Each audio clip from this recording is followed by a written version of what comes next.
Hello guys, good morning. आज का हमारा बहुत ही इम्पोर्टेंट विषय है समितियां और आयोग, जो कि प्रायः किसी भी कम्पिटिटिव एग्ज़ाम्स में पूछ ले जाते हैं। तो आने वाले दिनों में बहुत से कम्पिटिटिव एग्ज़ाम्स यूपी में, बिहार में, झारखंड में, एमपी में होने वाले हैं। तो गाइस प्लीज़ मेरे चैनल को लाइक, सब्सक्राइब और बेल आइकन को प्रेस कर दें।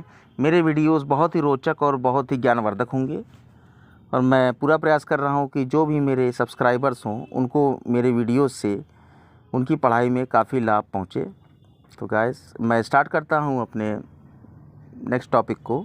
समितियां और आयोग। केंद्र राज्य संबंधों पर कई समितियों की स्थापना की जा चुकी है, जिसमें से मैं कुछ महत्वपूर्ण समितियों के बारे में यहाँ चर्चा करूँगा, जो कि प्रायः आपको कहीं आसानी से न मिलती हों और वो काफ़ी ही इम्पोर्टेंट है, जो कि प्रायः हमें नहीं पढ़ने को मिलती हैं किसी किताबों में। तो गाइस पहली समिति की जो मैं बात कर रहा हूँ, शीतलवाड़ समिति। केंद्र राज्य संबंधों पर सुझाव देने के लिए शीतलवाड़ समिति का गठन 1966 में हुआ था, जिसने संविधान में संशोधन किए बिना राज्यों को अधिक स्वायत्तता प्रदान करने की सिफारिश की थी। नेक्स्ट जो समिति है वो है राजमन्नार समिति। तमिलनाडु सरकार द्वारा 1969 को इसका गठन किया गया था। इसमें अवशिष्ट विषय या तो समाप्त कर देने चाहिए अथवा राज्यों को दिए जाने चाहिए।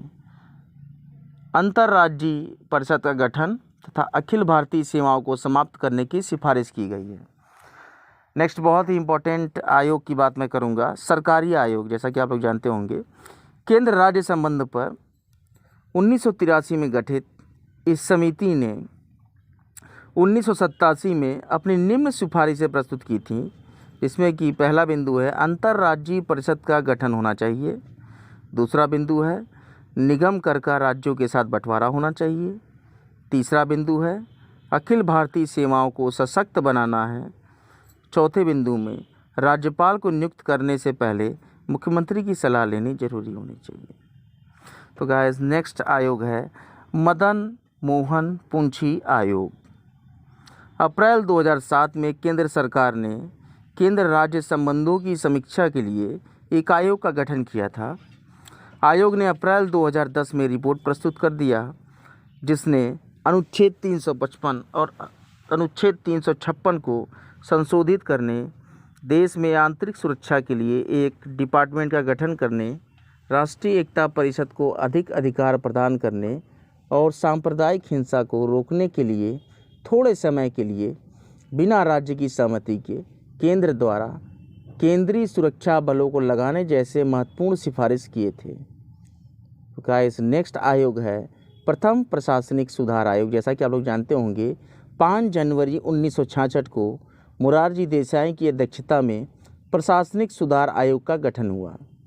बाद में मोरारजी के केंद्रीय मंत्रिपरिषद में शामिल हो जाने की वजह से के हनुमतैया को अध्यक्ष नियुक्त किया गया।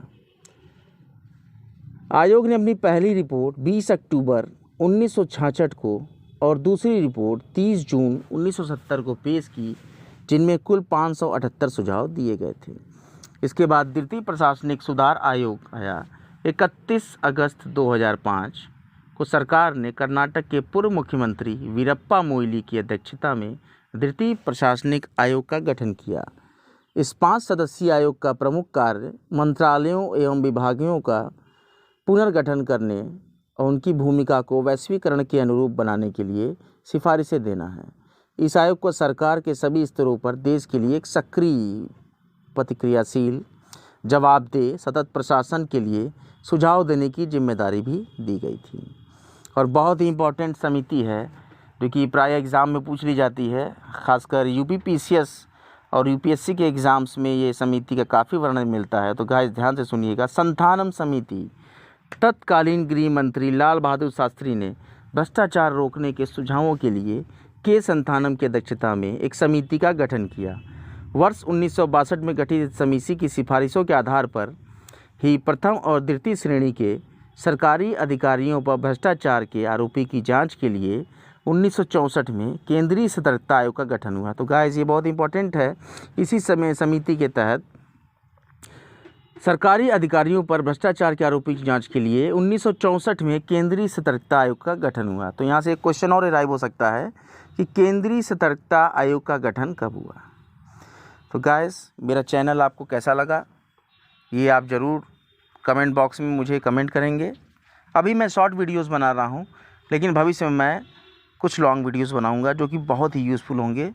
फ़िलहाल तभी वीडियो शॉर्ट हैं, लेकिन इन्फॉर्मेशन बहुत ही क्लियर और इम्पोर्टेंट हैं और परीक्षा के परिदृश्य से बहुत ही महत्वपूर्ण हैं। तो गाइस, प्लीज़ मेरे चैनल कम्पटेरिया को लाइक कीजिए, मेरे चैनल को सब्सक्राइब कीजिए और बेल आइकन को प्रेस करना ना भूलें। ओके।